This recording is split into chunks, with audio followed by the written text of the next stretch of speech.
Hey guys, so just a warning for this video as it has mentions of some violent acts, torture, child abuse, kidnapping, and just, well, edgy, traumatic, rogue backgrounds. So, just a warning there.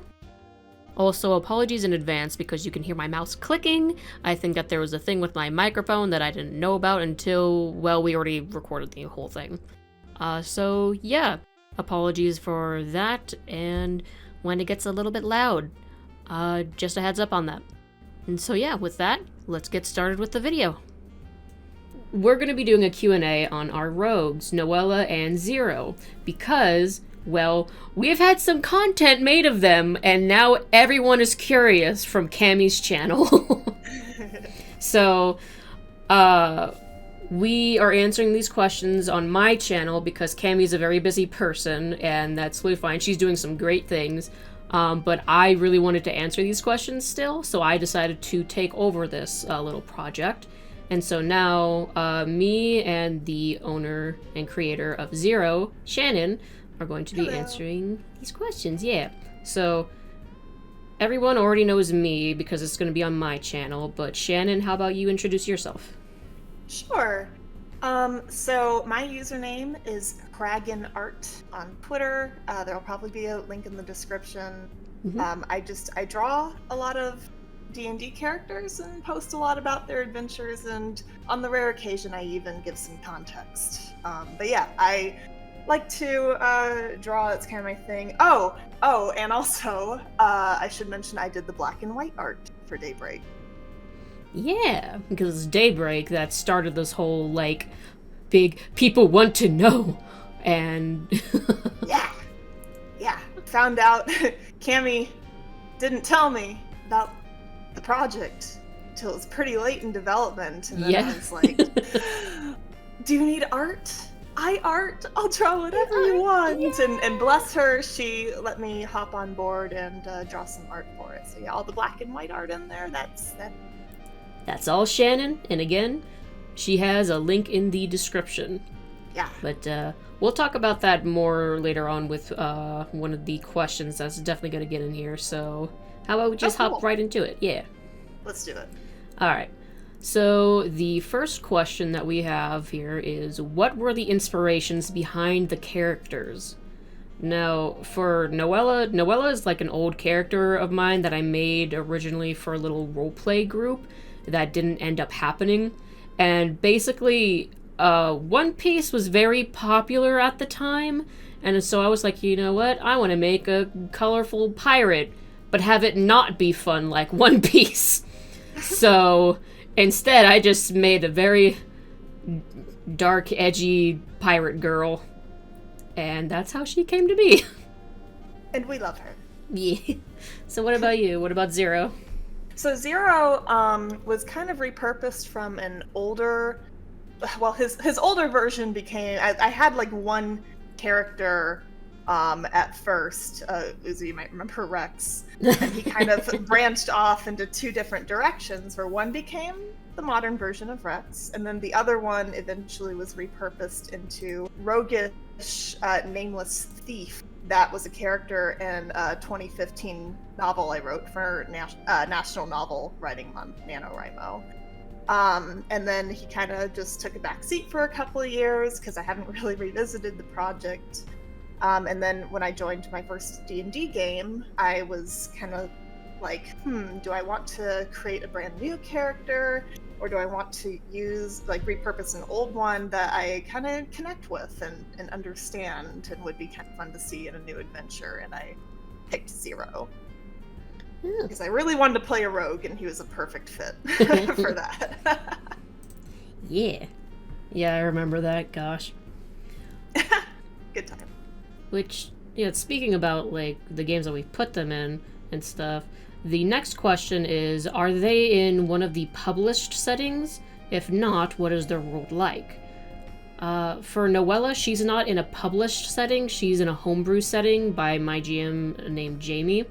I will put a link in the description to her Twitter as well. And Basically, we are on an island that's isolated from the rest of the world. The rest of the world is kind of inspired by the Greyhawk setting, I believe. And, well, this island is interesting because it's isolated and run by 3 demigods that are physically on the plane. They should not be, and they're also the daughter of Incabulus, which, if people know that, they know that Incabulus is very bad. So, you know, it's interesting. I don't know what the fuck's happening anymore. We're still in the middle of it. But, yeah. So my setting is homebrew. And your setting for Zero? So Zero started off, and it was at first a Curse of Strahd game, but it was only a Curse of Strahd game for a few sessions, and then it kind of branched into its own homebrew setting in a fantasy continent that had a very heavy draw on Greek mythology and such. But then some of the Curse of Strahd elements followed our game into that new setting. It was kind of the mix of things. And then his game also is kind of rebooted to handle some alternate timeline stuff. And so the reboot version, the other timeline part, is taking place in the domain of Dread, but like bigger than just Barovia, like Barovia and Dark, etc. Oh, that's cool. Yeah. Gosh. And now with this, we're going to get into one of the longer answers that we had to write down our answers for, because this next question is how someone would love to know the full backstories for them. Oh, they had to ask that one. Yeah, that one.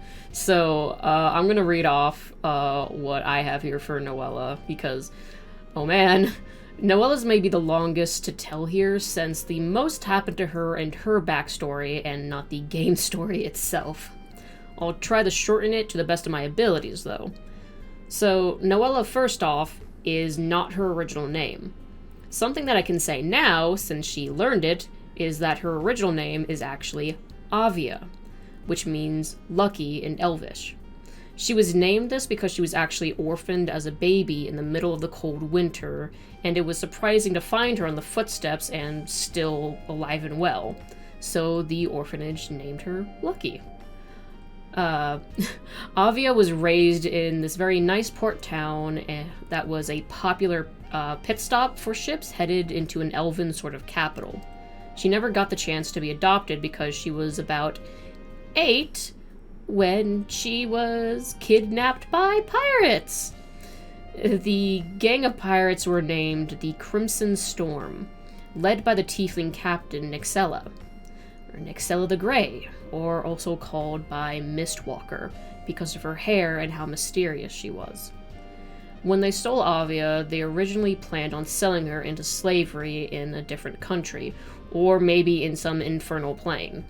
But instead, they found use for her because of how small and quiet she was. So they forced her to join them instead, tattooing their mark on the back of her hand and renaming her as Palma, which means prize. From there, they taught her how to pickpocket and how to lie. She was made to be a petty thief on land for them, and also their chore child on the ship. Then, as she got older, she was handed off specifically to the first mate, Decath Quickblade, to learn how to become a killer, to become a true rogue. As she continued to learn and refine her skills, she earned the title Palma Lightfoot, from how quietly she could sneak around. At this point, from the trauma and the abuse and the manipulation of the pirates, she had forgotten her true name and only knew Palma. This became the only life she knew. Stealing, pillaging, killing, and burning. A pirate's life for her, and not a One Piece kind of pirate, like I said before. But then, she made a friend. A new person joined the pirates, like an idiot. A guy named Castor. Later getting the title Castor Crawler because he climbed everywhere like a damn spider. But anyways, through several years of shenanigans, Castor not leaving her alone, They became best friends, and he reminded her of life outside of the pirates. He reminded her that she is a person, not an object or a weapon for these people. So he made a plan to escape with her, and gave her a new name, a name that wasn't given to her by her abusers. So he chose Noella. She tried to tell him no and to convince him to not because she was scared, but he tried anyways. He tried to get her out, and he got caught. So he was beaten and then made to walk the plank right in front of her. This broke Noella. She didn't care anymore about her fear of the pirates. She was so heartbroken over the loss of the only friend in her life that she finally tried to escape. But sadly, she was also caught. And they did not kill her, though. No. Instead, they made an example out of her. She was then thrown into the bottom of the ship to be held in their prison, where they tortured her and purposely mangled her legs in a way to where they were still left functional, but heavily scarred, just as a reminder to her to always have. And she sat there for a year until she was brought out again. By that time, she was 18. And she was hollow for a long time, but the fire within her heart wasn't put out. She still aimed to escape. And she'll fucking do it again and again if she needed to. But luckily she didn't. After 6 years of gaining more skills and waiting for the right moment and just maybe getting a little bit more trust so they wouldn't watch her so closely, she finally escaped. And through her escape, she entered her game campaign. Yay! Yay! And so that's her backstory. So, Zero grew up an orphan on the city streets. It's very unique, I know. So Zero was in his home city from a very, very young age. He couldn't remember earlier than that and had no real idea who he was. The only thing he had was his purple scarf that he wears at all times. He didn't even have a name. And in Zero's home city, that made you the ultimate outcast, like the outcasts among outcasts. A zero, if you will. Someone who didn't belong, someone who was nothing, or even less than. People there liked to know where you came from and what you had to offer, and for that reason, most people didn't really want to touch them. There were others that wanted to help, but they either didn't have the means to support another mouth to feed, or those that did try to take him in found he was pretty difficult.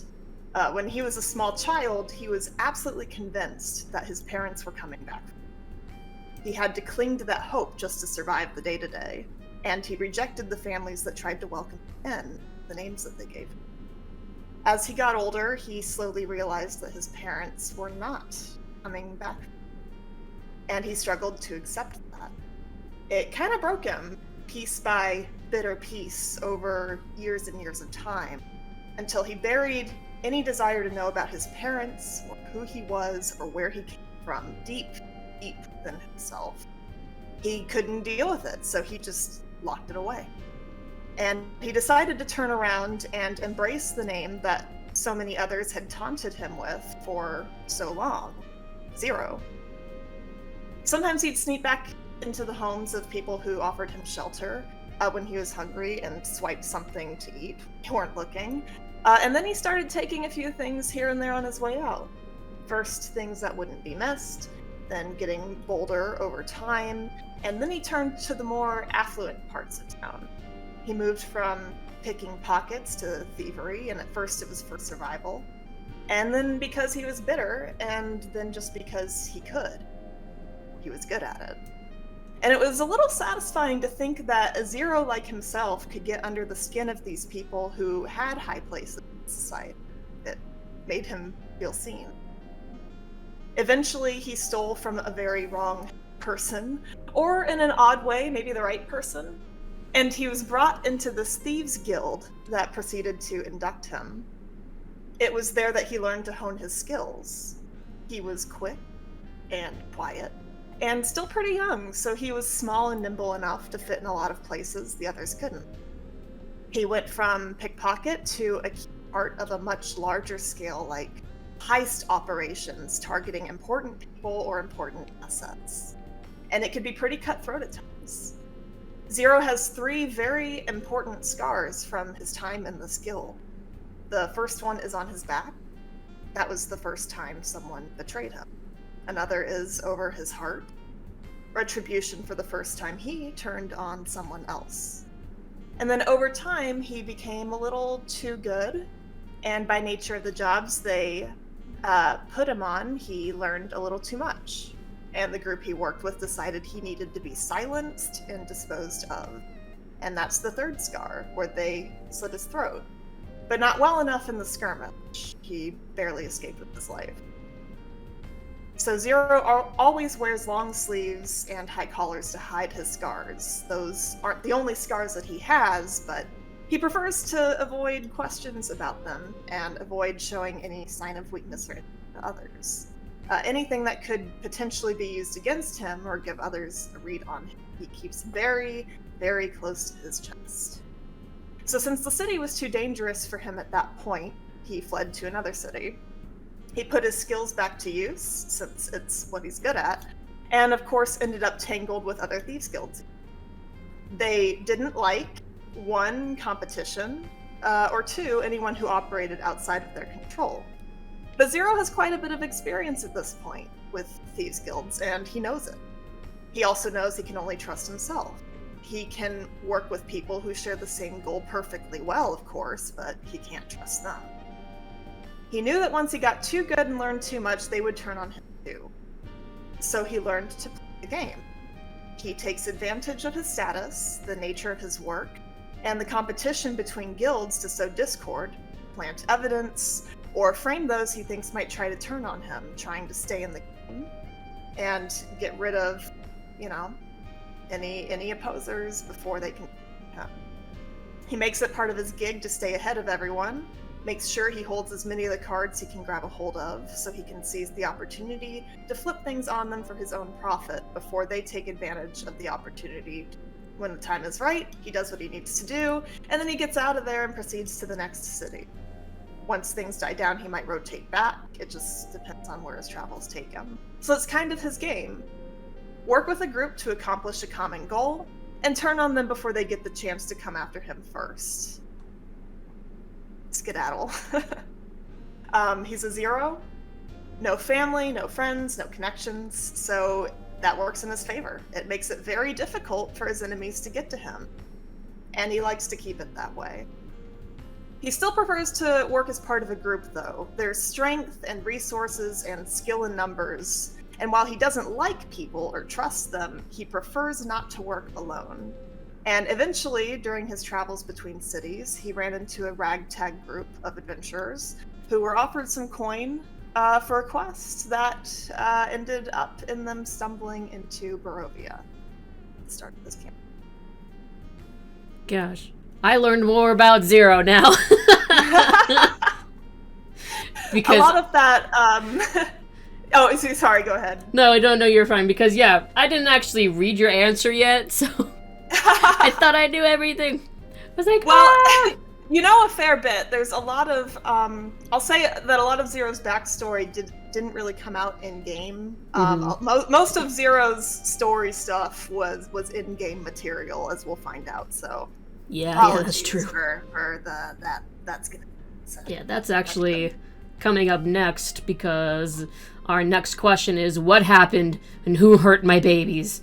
Which I'm just taking as, like, what happened in the game. So. Yeah, we'd be here all night if we had to go down the list. Oh, yeah, so. That'd be so much.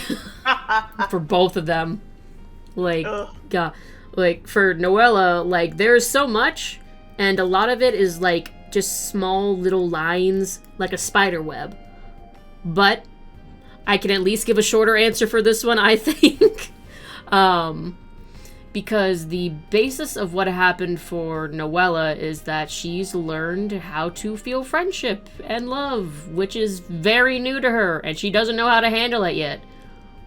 But she's learning, Besides that, Noella is dealing with an island that is cut off from the rest of the world, like I mentioned, and yeah, it's ran by 3 queens, who are also demigods, and they are bitches. They are bitches except for, like, one of them who was questionable. That would be the Golden Sister.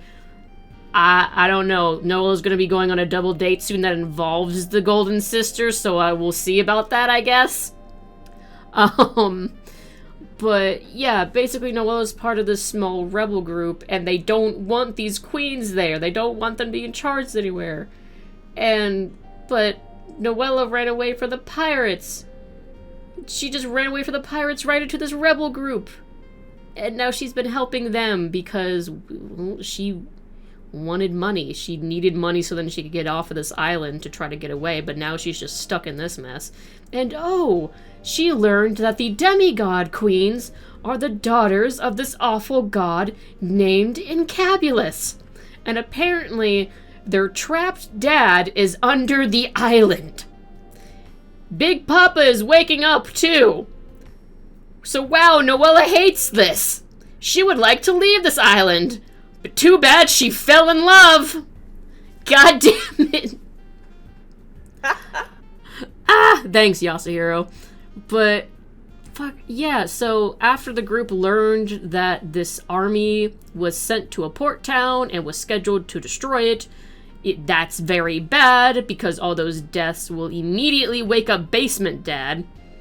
So the group went to go and stop the army, but they had to do a lot of work for the port town first to get their trust, which maybe involved having to destroy and take down the pirates that Noella ran away from. So that was great, but it was also an entire week of trauma for Noella.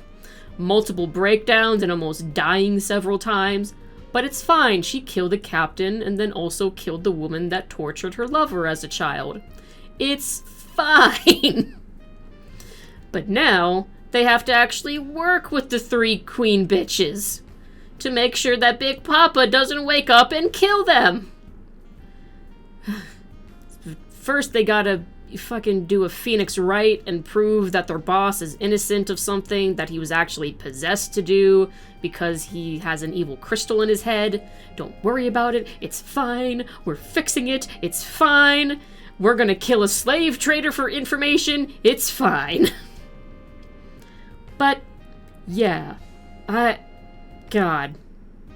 The basis of the game itself is that there is a god under the island that we need to stop and make sure dies. And to do that, we need to use the help of his 3 demigod children and find these very powerful crystals that are like these incarnations, like these creations of pure emotion. I'm forgetting what they're called. Seeds of Chaos. So, you know, just use the Chaos Emeralds, I guess. But yeah. That's kind of the basis of what Noella's been through. Anything else that deals with her love life is gonna be in a different video. Yeah. So that's Noella. What about Zero? Okay, so, again, this might be a little long here because most of Zero's story came out in-game instead of the backstory. And this gets a little twisty, but I'm going to try my best to keep this as brief and as straightforward as possible, which I say every time I try to tell people about Zero, and I fail every time. But we're gonna try. Just keep in mind that all of this unfolded over the course of like 1.5 years of gameplay, and I'm trying to condense it all into a few minutes. So if there are some twists and turns here, you know, it feels more organic in the story. So yeah, I think the main points that are important to keep in mind here are Zero's relationship with his identity, or rather his commitment to ensuring he has none, and his relationship with fate.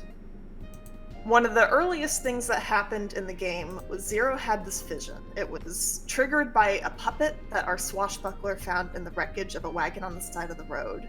And the vision was of a woman wearing his scarf, so that had to be his mother. and she was being killed at the hands of a man he recognized, but couldn't quite recall.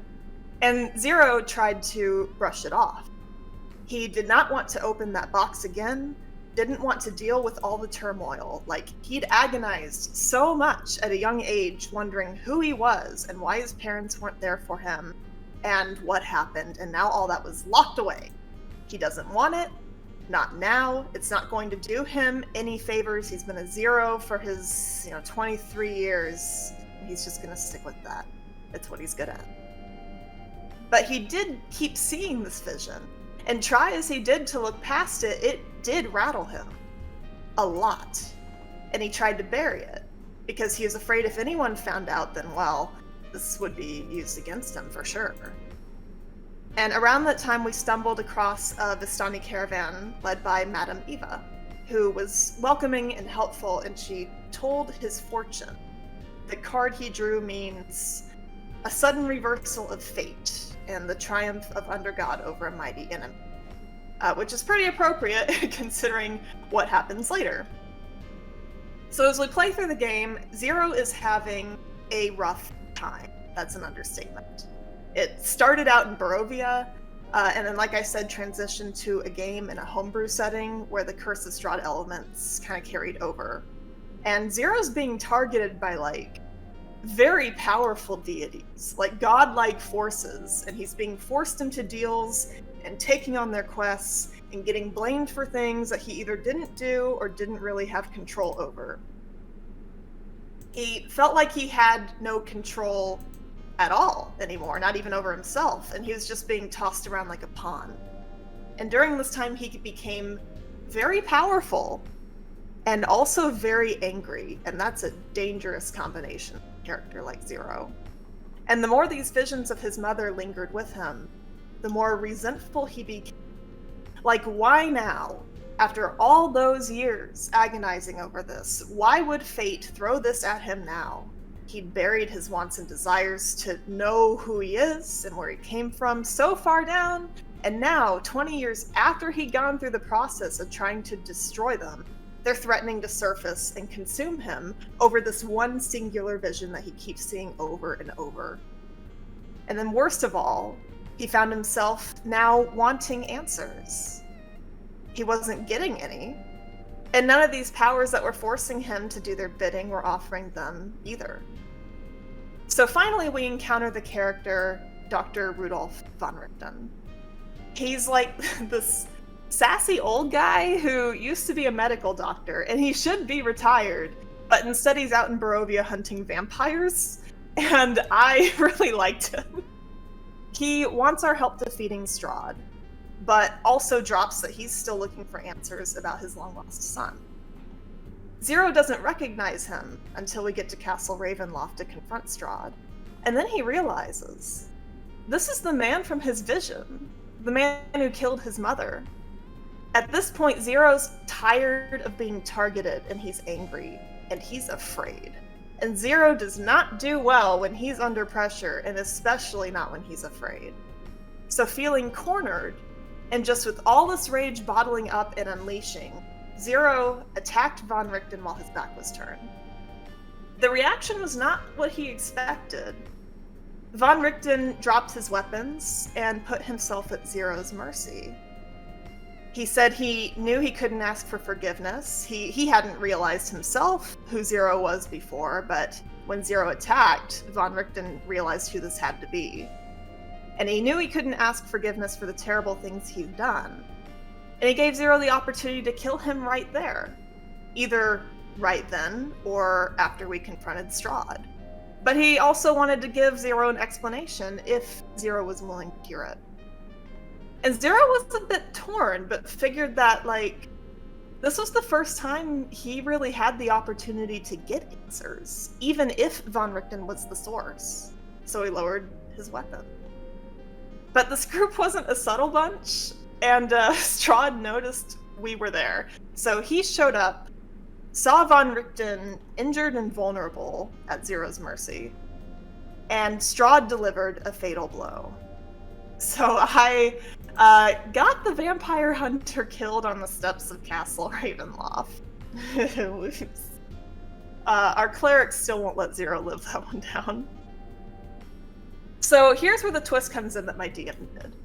In part because I had taken a liking to Von Richten's character, and in part because it was a cool twist where the opportunity for it came up, and it just really worked out well for us for this game at our table. It did involve rewriting bits of Von Richten's backstory, though, so if you're familiar with the module version, this is going to be a bit different.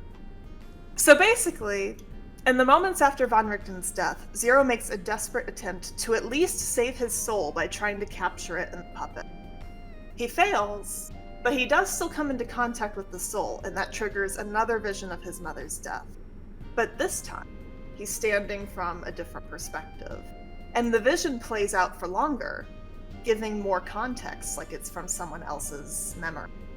And Zero realizes in this moment, just meeting Von Richten's soul there and watching it play out and exchanging a few words before the soul dissipates, he realizes that he is Rudolf von Richten's long-lost son. So I'm gonna break here to just briefly summarize how this fits in backstory-wise. Zero's mother was a Vistani woman, but she was from a specific caravan where their particular matriarch tended to be rather strict and cruel.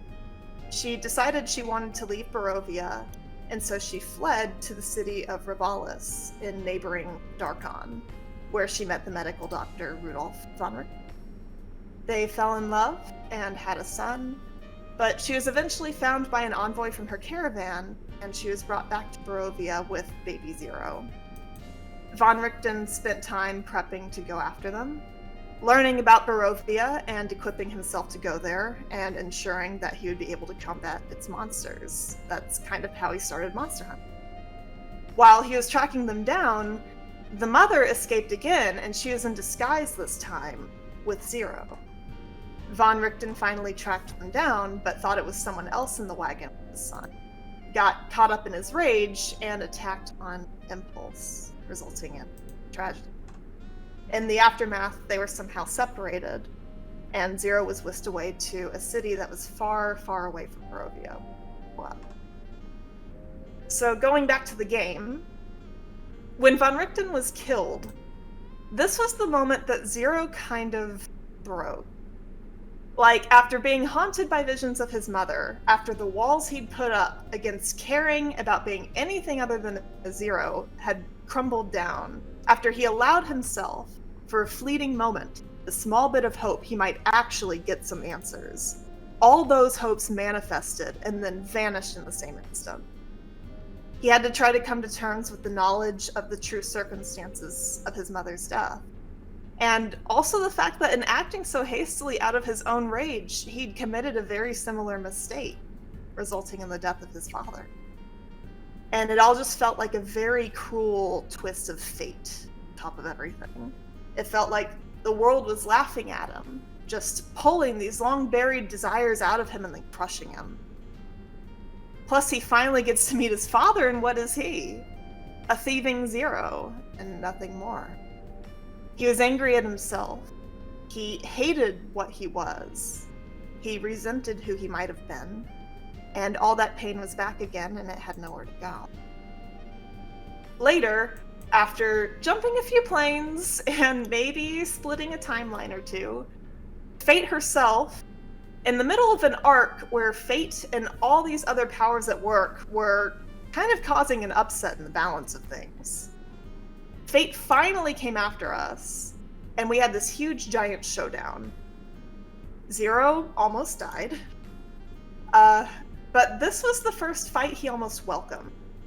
Usually Zero's instinct is closer to flight than fight, but this one he wasn't going to pull any punches on.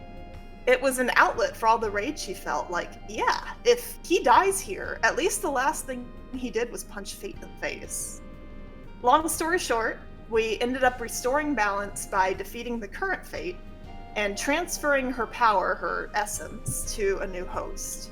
And that host was the loose soul of the deceased Dr. Rudolf von Richten, which had appeared during the battle to save his son.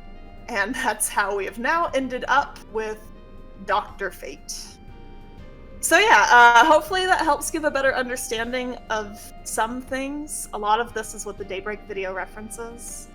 For Zero's parts in Daybreak, I really tried to focus on his whole struggle of trying to destroy the essence of himself and identity and pack himself into nothing.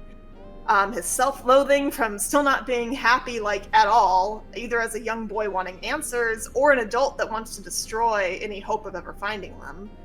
And then having all of it crack and just be blown apart as he has these visions and circumstances thrust upon him. Makes his own mistakes, and his struggle to come to terms with it all and pave his own way. I just want happiness for this boy, but he decided to be Fate instead. Well, we'll get to that part. I think there's a later question where I can delve into that. God. No, but we're going to continue talking about Zero. Yeah. The next question is, who are the faces in Zero's mirror? Who are the faces, Shannon? The faces in Zero's mirror, in order. I might have to, hold on. I might have to pull this up because I haven't watched it in a while. Yeah, you can. So the faces, they're actually, the faces themselves don't really show in the mirror because everything's kind of foggy for him. At that point, just piecing together who they are and trying to remember. But in order, it is his father. I guess I can talk for just a moment about I designed a younger version of Rudolf von Richten. Basically, I had a field day when my DM threw that twist in that von Richten was Zero's father, because I really liked von Richten. And it was, like, really cool to have him. I was, like, sad when he died, because I was like, oh no, now we're not gonna get to learn more about him. And then my DM really organically tied him into Zero's story. And that kind of kept him relevant. And it was very fun for me. And I had a field day, and I wanted to draw the parents as a young couple. And I was like, I mean, if Zero's handsome, then science says that a younger von Richten would have to be good looking too, right? So I designed a younger version of him, and it's that younger version that is appearing as Zero's father in the mirror. And then the second figure is his mother, who has a scarf. And then the third figure is the puppet that triggered all these memories. And I think that answers the next question too. What is the puppet-looking thing and the other people? So the puppet-looking thing. Yeah. Yeah, it's the one that they found in the wagon that triggered his traumatic flashbacks. And then the dude at the entrance of the wagon, that is von Richten. That does show his face. So basically, like, von Richten had, after he killed Zero's mother, still not really realizing what he'd done, he, like, threw open the back of the wagon and saw little Zero standing there, and then realized kind of what happened as the disguise was fading mother. So that was part of Zero's memory from his perspective, is like he saw his mother go down through it, like a sword had stabbed through the side of the wagon, and the doors flew open. He saw that standing. Yeah, so that was his dad. Yeah. And then next question is, who is the elf ghost above the water that Noella looks at that turns into the ring, and what's their significance? So that elf boy was actually Castor, Noella's, like, first and only best friend that she had when she was part of the pirates. And, well, he's definitely a ghost now because he's dead. And yeah, that was just that moment in the video was signifying how he had to walk off the plank. And when he turned into the ring is actually something that Noella and Castor have together. They have, like, a matching set of gold bangles. So Castor died with his, and Noella keeps hers on her. She kept it tied in her hair at first, but now, like, she's cut her hair and now she actually wears it on her wrist. Can I just say real quick, like, how excited I was that I was able to fit that in there? I loved it. I was like, I was racking my brain, like, how do I get Castor into this video? I don't have a lot of time. I It wanna made cover me Castor so in the happy. ring, and I I'm so loved glad. it. God.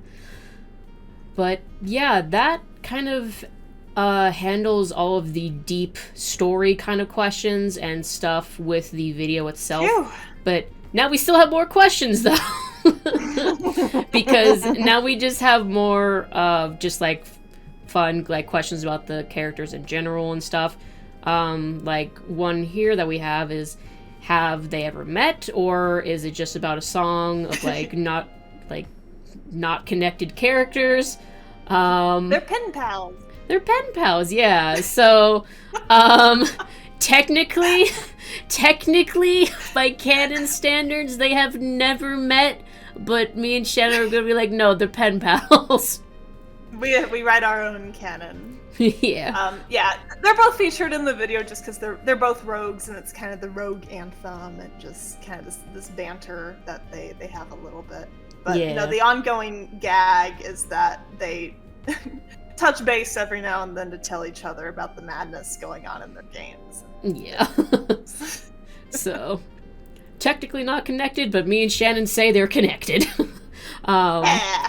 And Hey, then they've appeared in a music video together. How much more connected do you need to be? yeah, right. And then, are Noella and Zero a couple, or just good friends who have each other's backs and understand each other? Neither, though they kind of understand each other. I like to think they're kind of friends. I like to think that they're friends. I like to think that they're friends and like that they have each other's backs, but like they won't admit it. Oh, Like, we can. In addition to being pen pals, Zero's the wingman. oh yeah, he's the, Remember that ongoing? yeah, That's the other gag. wingman. I'll probably show Zero. some of the pictures and whatnot. Oh, please do. Yeah, They give me such joy. he's just Zero Yeah, but messing with just- Noella with her crush Yeah. on Yasuhiro. Yeah, Noella's easy to fluster, Yeah. and Zero is prone to mischief. So, wingman. God. Wingman. But not the good kind. No, awful wingman. Terrible. Absolutely terrible. God.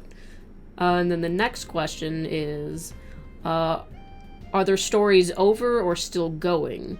Either way, what was the least expected direction the characters went? Because these do seem to be the characters who would surprise you. You want to answer that one first? Yeah, I can go first. So Zero's story has like the split timeline things going on. The first timeline more or less wrapped up, but there was still more to explore. But it went on a hiatus. And then the second timeline we are currently playing through, and eventually the timeline will merge back together. As far as unexpected directions, I can think of two, I think. One is Zero learned to trust like one or two people in the group that he's with. Oh. Which is a really huge deal, and it's not something that I expected. Like, I expected Zero would be able to work with them, because like I mentioned earlier, he likes to be part of the group.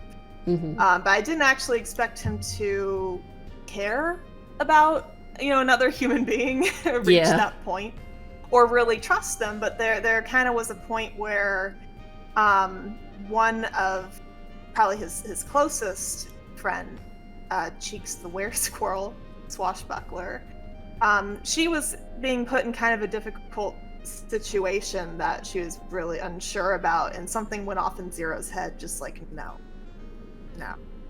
that's not happening. And I was shocked. I was like, what? And he had come to, like, she stuck by him without really, like, asking questions. And she had every right to, but she just kind of stuck with him through all this madness and just was constantly by his side. And without really realizing it, he'd come to depend on her. So that was surprising to me, but I liked it. Mm-hmm. And then the other thing is, I'll delve into this in a little more detail for another question, but I did not expect Zero to actually develop really big ambitions or goals, or really care about like some greater purpose than himself. He's been based more in survival. That's just kind of been his motive. But he was given an opportunity that he took, and it's something that has become important. Yeah. Yeah. For me, the story is... And Noella. Yeah. It's... The story is still ongoing, because we've had, like, some scheduling problems and whatnot, so we've had to go on breaks now and again. But it's still going. And the least expected direction for my character, like, for Noella, besides the fact that she actually fell in love with someone and has, like, a good relationship with someone that, like, understands and connects with her on a lot of levels, like, I would say that probably that she became best friends with the cleric in the team. I wasn't expecting her to become best friends with a lawful cleric. But she did, so... God. And then... The next question is, what kind of rogues are they? Well, Noella is a swashbuckler rogue. And Zero is a thief. Yeah. Yeah. And why exactly was the song called Daybreak? So, I don't know if I can speak to this too much, but my understanding is that the instrumental was done by Nahu Pyrope. He's very talented.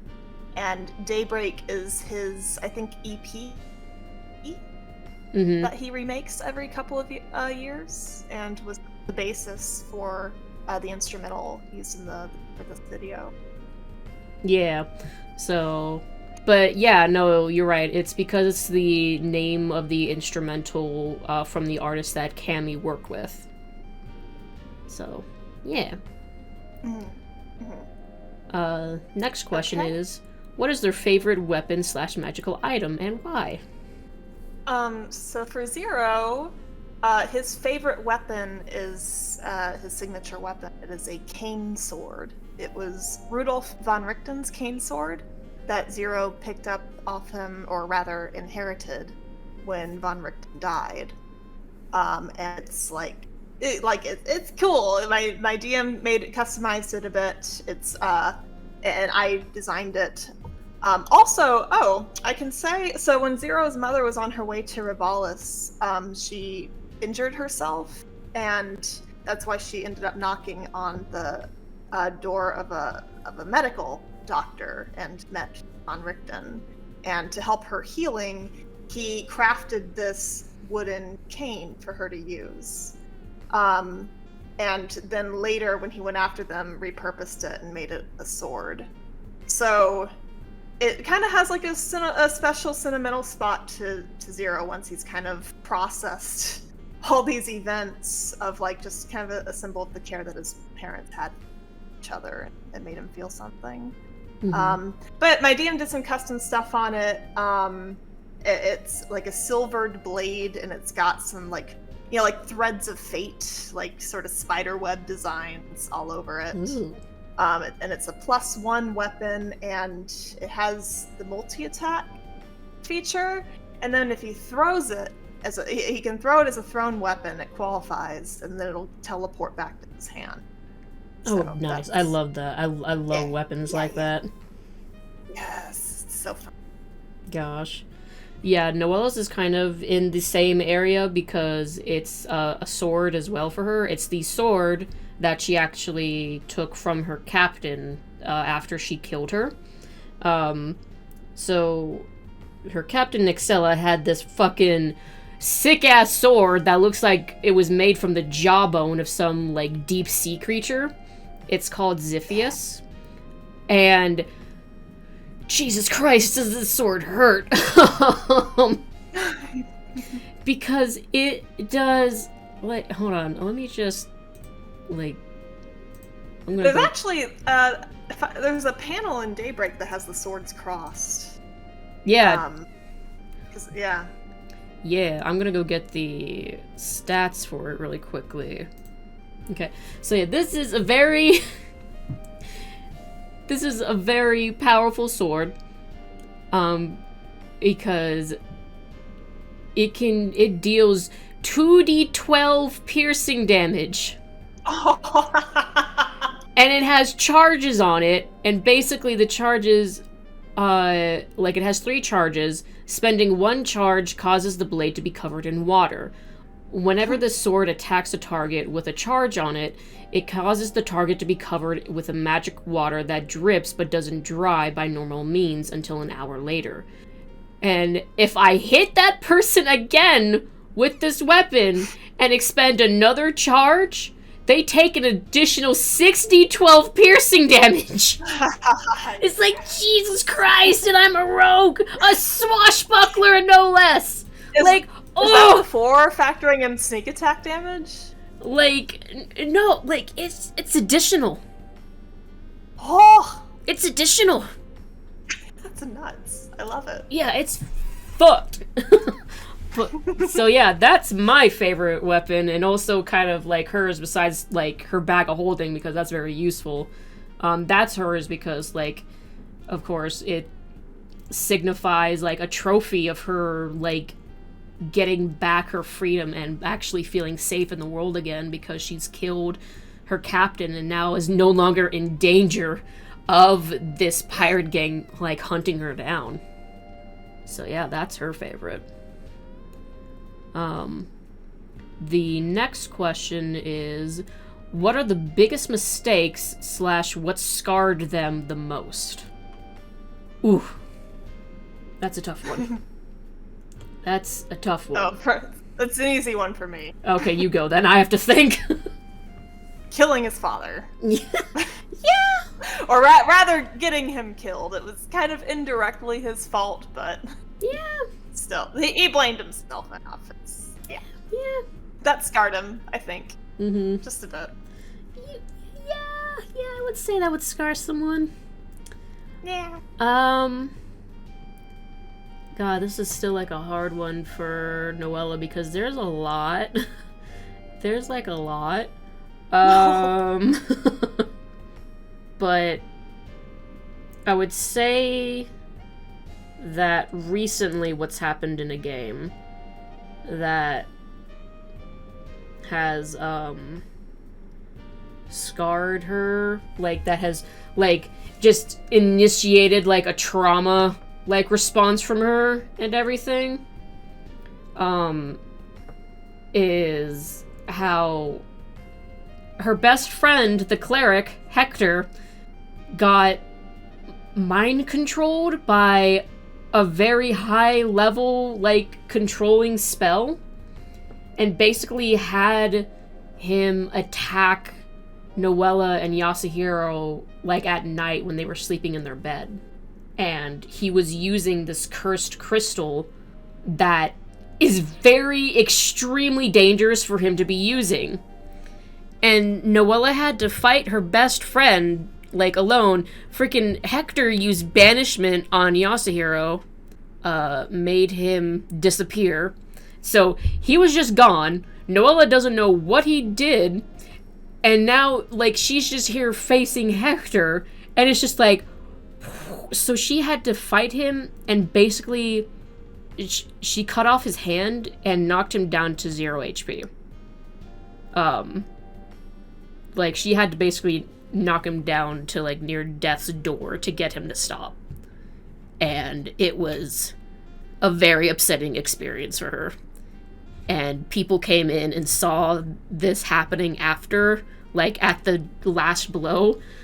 So they didn't know what Hector was doing, and it just looked like Noella killed him, and people are upset at her for it. He's alive, he's fine! But still, it was a pretty upsetting event for her. So yeah, that's the one that comes to my mind. Yeah? I can see that. Yeah. Anyway, so what are the ghosts that haunt the past of both Noella and Zero? For Zero, it would be his mother, primarily. Maybe, the faces of some of the people that he's turned on. Mm-hmm. That small shred of conscience that he has. Because there are innocent people that have kind of gotten caught up in his schemes when he was hopping the thieves guilds and playing that game. Yeah. Yeah, I would say that, pretty much, like, everything that Noella has done when she was a pirate, because she's killed, like, a lot of innocent people, men, women, and children. It's bad time, man, and she knows that she's an awful person for it all. So she's gaining a bit more of morality too, so that's gonna become even harder for her to kind of deal with as that goes. So yeah, that's kind of that character development. Oh yeah, that character development, yay! God. Which, speaking of morality, the next question is, like, what do these characters see as right and wrong, and why?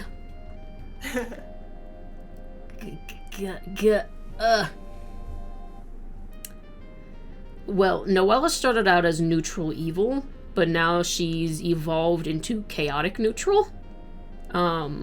Because before, she would have done a lot of bad things, like thieving, killing, like, without question. Like, even if it had to be, like, a child, she wouldn't do it now. And, like, she actually is trying, like, to be better. But, she still is, like, fine with stealing. Like, she doesn't care about that. Like, she's gonna do it as long as, like, she knows that she can't get in, like, stupid trouble for it, because she's not, like, a compulsive theft, but she has no problem doing it. And she still has no problem, like, killing other people, especially if it needs to be done, like she did it before. There was a maid, that she killed because she found out that this maid had been sacrificing children to this, like, bottomless pit, basically. And some people, like, got upset at Noella because, like, it's a defenseless maid, and Noella's just, like, fucking bullshit, she killed children. Like, that's not defenseless. Like, even if the maid had no magic, had no weapon or anything like that, Noella's just like, no. So, yeah, that's kind of, like, the best I can give for Noella right now. For Zero, I've always had him as chaotic neutral, but I think the argument could be made that maybe he'd be neutral evil, just depending on how you define those alignments, because it varies from person to person. But I have him as chaotic neutral. So what he sees as right is wrong. It started out as just very straightforward, like, good for him or bad for him. It's not really right or wrong, just kind of whatever he needs to do to get by. But it kind of, a lot of his character development that has been interesting to me has been going through all these arcs where, like I mentioned before, he was getting caught up in all these, like, god tier schemes, and all these forces that were kind of pulling on him or vying goals, and then, like, you know, Fate herself needed to be replaced.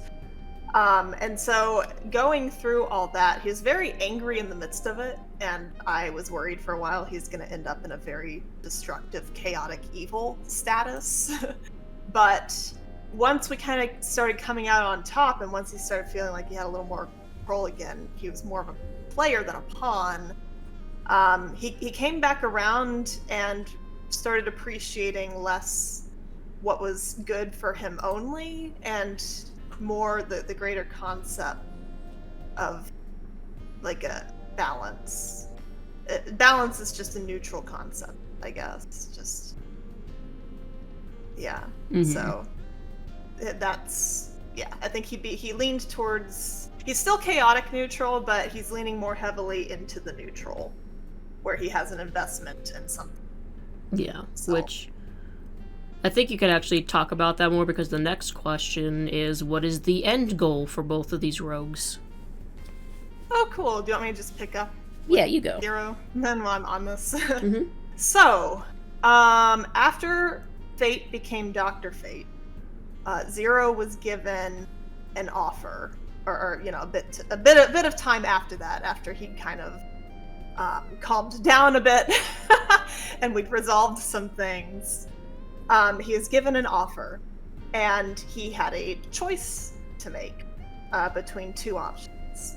Now, the first option was based on my DM apparently found some second edition stuff that made House Richten a royal house of Darkon, where they're like next. So Darkon's ruled by a Lich King, so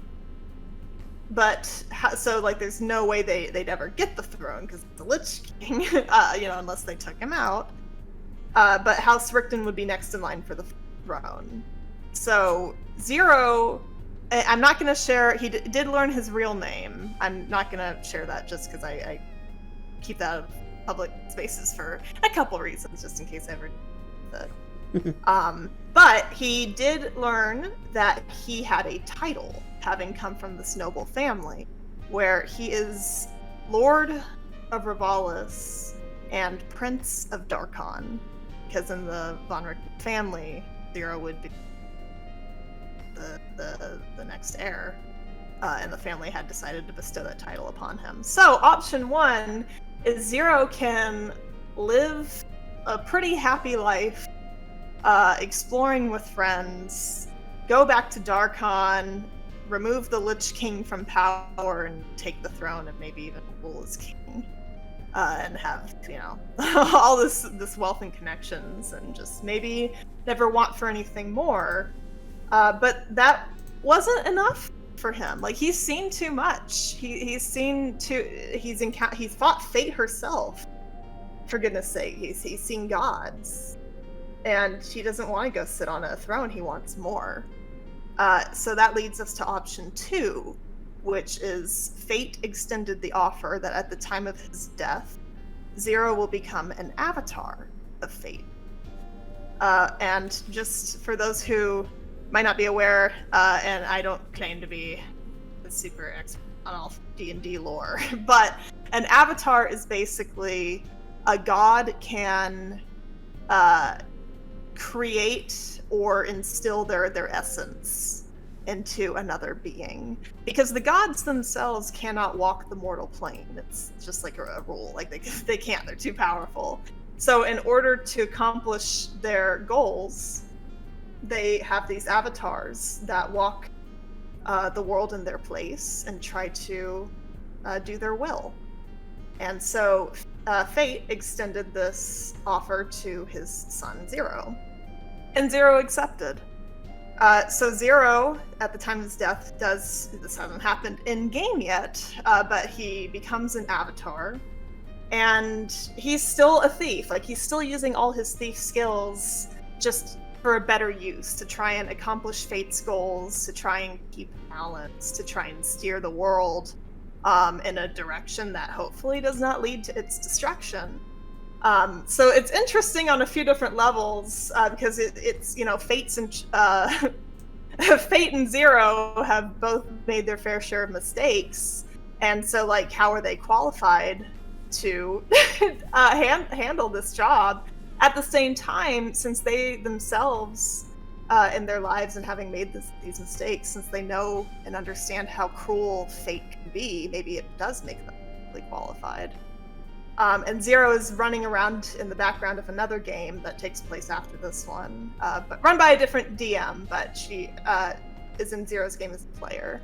And he's running around in the background as an avatar. We're assuming that's already happened, and he's like the king of thieves, basically. He's got this whole thieving network that he uses to gather information and try and accomplish what Fate needs to get done. So, yeah, that's where he ends up. Yeah. And he's very it's like sad because he kind of cuts off. He doesn't really cut off like ties to his friends, but it's sad on some level to look at like, hey, you could have had this great setup and lived out like a full life with all these like great things, but it just wasn't enough for him. But he does find some kind of fulfillment and happiness to do this job. It's the first time he's really cared about something that other like some job or some goal other than himself, and felt like he could be more than he is. And meanwhile, Noella just wants to live a goddamn normal life. She just wants to live in a small town that is maybe like near the sea, and have a house, and have like a normal job. Like that's all she wants. She just, and I guess now that she has a lover, I guess she's gonna have a husband and a family. That would be nice too. Yeah. Yay. That's all she wants. Yeah. It's like, I'm done. I'm done. I've done my work. I'm done. Going home. I'm going home. Where's my home? Shit, I don't have one. But oh yeah, she just wants to have a home. That's all that she wants. Aww. So. I hope she gets it. Yeah, as long as she survives the end of this campaign, she'll get it. But, we'll see. Let's see here. We have, like, a few more last ones. So, okay. The next one is, are they part of a party with the Tiefling Bard? Which I am guessing they are talking about Daybreak. That is Cammy Cat's character. Yeah, Danny. Noella is part of the party with Danny, but Zero isn't. Zero is not. Cammy and I have had a couple of laughs about how they might interact, but yeah, he isn't part of that group. No. Yeah, no, he's in a different game, but he is with but Danny is with Noella. Yeah. Next question. What is the funniest Nat 1 moment and the most epic Nat 20 moment? You want to go? So I'm not thinking of any specific Nat 1 moments off the top of my head, but I will say that Zero's dice are peculiar in that they roll very well for like some epic moments, but the boy cannot pass a perception. He is blind. If he fires a short bow, he's gonna hit one of his party. If he does a perception check, he's proficient in it. He should do fine. No. The dice say no, just every time. Actually, one of the items that he picked up off of Von Richten so in one of the pictures of Von Richten, he's wearing glasses, and so I had a good laugh to myself about, Zero should inherit the glasses with the cane sword, and my DM made it canon. So when he's wearing the glasses, he gets a little bonus. Yeah, can maybe see. Yeah, maybe. And then epic Nat 20 moment. I think there are two, if I'm remembering correctly, that these were Nat 20s. One was like the opening hit against Fate. Just smacked her. It was cool. He was like ranting and angry at like, the world and the gods and just everyone. Nat 20 hit. And then the other one was when we were fighting Strahd. This was after the whole all the Fate stuff got resolved. We encountered Strahd again and had a final showdown. And he got a nat 20 to... Zero had an ability at the time where he could kind of teleport around as part of his attack. So he teleported behind Strahd, got the nat 20. He had the wooden stake that we had to use to try and break down Strahd's defenses because we were using a different stat block from what's in the book. It was something more powerful. And he staked him from behind. And he leaned forward and whispered in Strahd's ear, "Von Richten sends his regards." Yoink back out. Oh, so cool. God. I think the funniest Nat 1 moment for me is when I climbed up to the rooftop of a very big, like, kind of, like, gothic cathedral-looking library. I climbed up to the top of it, and then I had to make a constitution save because might have got struck by lightning, and then she might have just got yeeted off the rooftop like a little fly that hit, like, a little bug zapper. Oh no! Yeah, luckily. Blasting off again. Yeah. Luckily, one of her teammates caught her, but yeah, I think that's still one of, like, the funniest moments of her just getting yeeted off of a roof because she got a nat 1 on a con save. But, the most epic nat 20 moment is something a little bit similar to Zero's because I got a nat 20 for the finishing move against her captain. And since you told your little one-liner, I'll tell my little one-liner. Yeah. Because the thing is that in the initiative order, the captain went before Noella and went on this whole spiel about how, like, you think you can get rid of me?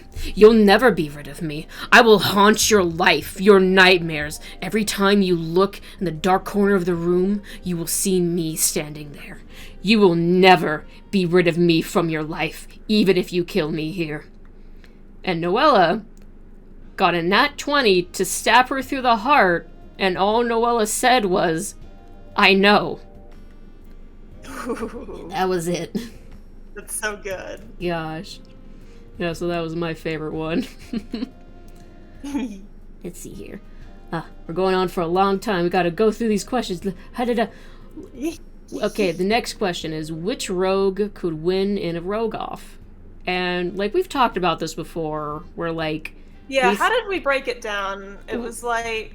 Like, we think that they're equal like, when it comes to... They're pretty equal, yeah. Yeah, like, they're equal, like, when it comes to stealthing and that stuff, but, like, Noella is better when it comes to the rogue attacking stuff, while Zero is better at thieving. Down... Yeah, we broke it down into, like, who would win in a fight, and then who's better at, like, thieving or like, sort of the more, like, traditional roguey stuff, I guess. Yeah. Or, like, I'm just air quotes, traditional. Yeah. And then, like, who's the edgier one? Like, they're both edgy. Yeah. Yeah. Zero gets the, like, I killed my own father moment. And then, but, like, Noella has this whole, like, backstory. Your guy was tortured. It's like, God. they're both edgy. Yeah, they're both But edgy. Noella would definitely win in a fight. Oh, yeah. They're pretty even when it comes to, like, stealthing and stuff like that. Yeah, they're even stealthing. Zero has... Yeah, but Zero has the thief stuff that... Yeah, so... It plays a little bit more into the sort of, like, sneaking around. Yeah, so he'd be better at thieving. But, yeah, so that's how that is. A little bit of... Yeah, they're equal. They're good. They're both good rogues. Yeah. And the next question is, Noella kind of looks like the girl from Glad to Meet You. Is that her? Yes, that is her! And that is also Shannon's art again that drew that. Yes! I did the art for that as well, and you can see Zero's little wingman approved sticker at the end of it. Yeah, Cammy was like, I'm messing with Uzu, I have this project, do you want in? God. Yeah, that, I died. God, it made me so happy I died that day. But friggin', yeah, so that is Noella in that video, and the man with her is Yasuhiro, which I'll be talking about their story in a different little video series to come. Looking forward to it. Yeah. And then the next question is actually kind of two questions. The first part of it is, if Zero and Noella swapped parties, what would they think of each other's party members? I don't think I really know enough about Noella's party members. How about really Danny? Sure. You know Danny. Danny, I know Danny. Oh, he would enjoy Danny because they're both kind of mischievous. They both have a mischievous streak. So it's like, yeah. Zero would be his usual, not too trusting self, but I think Danny he would get along with. Yeah. some hijinks, or just she seems like she's pretty bold, and yeah, I think that he would have some fun hanging with her. Yeah. It's as much fun as Zero can have, anyway. Yeah, I don't know if Noella would get along with your party. I feel like she'd be so constantly frustrated. Like, she would hate it. Is like the feeling that I get. I also don't know too much about your party, but that's just like my gut instinct is that she just would not get along with them. Yeah, our party's fun. There's our swashbuckler that Zero has warmed up to and come to trust, and then there's our cleric who is just fed up with both rogues. Like our poor cleric is just trying to keep everyone alive, and the two rogues keep getting into mischief, or like getting tangled up in all these huge schemes against their will. She's just why? God. Zero kills the vampire hunter. She's like, "What are you doing?" In a very angry Scottish accent. God. Yeah. Man. Noella will be entertained at the very least. Maybe not the good kind of entertainment, but never a dull day. God. Okay. Then the next question is, if they were in a modern AU, what would their jobs be?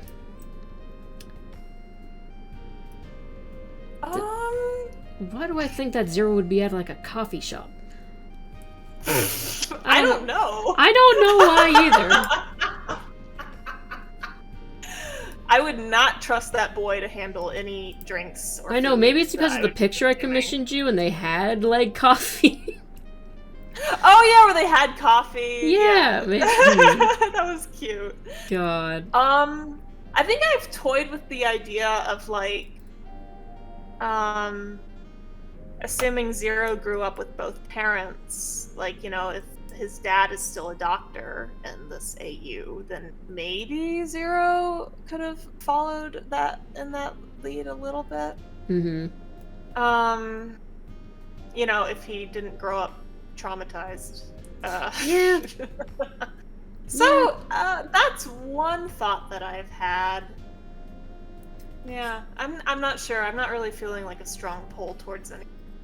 Yeah, I don't really know either, because, like, I've had modern AU thoughts, but it's mainly just been, like, her escaping a mafia. But, like, so I haven't thought of an actual, like, job. I feel like she'd be, like, a big couch surfer, or maybe she'd be, like, I don't know, do something online, probably. But, I don't know, I also don't really have any big thoughts of that. Yeah. So the last question is, yeah, why is little Noella so cute? Yeah. And it's just because she's drawn by Shannon. Nah, well, I was referencing your art, though. Oh. When I was doing it. So it's because you drew her cute. And then she's just a cute little baby. Wanting to pinch her cheeks in that one panel where she's like, no! God. Holding her hand out. Yeah. But poor baby. With that, we have done all of the questions. So, yeah. Freaking... sorry, it was a long one, but we have a lot of thoughts and feelings about our rogues. Yeah, and listen, this was us being brief.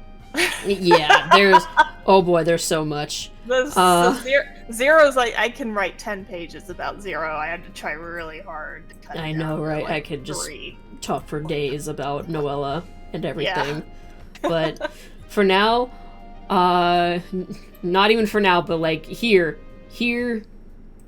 it is done, and yeah. So thank you for joining me, Shannon, and answering these questions. Of course, and thank you to those who were curious to know more about the characters, and thanks to Cami for making Daybreak happen. Yeah. And for everybody involved with it again. Yeah. Wow. Yeah, oh gosh. Thank you, Cami, for making Daybreak. Thank you for Thank everyone you. that's worked on it. Thank you, everyone who's asked these questions and have been curious about our rogues. Yeah. And, well, we are going to sign off. So, yeah, thank you all for listening. Bye. Bye.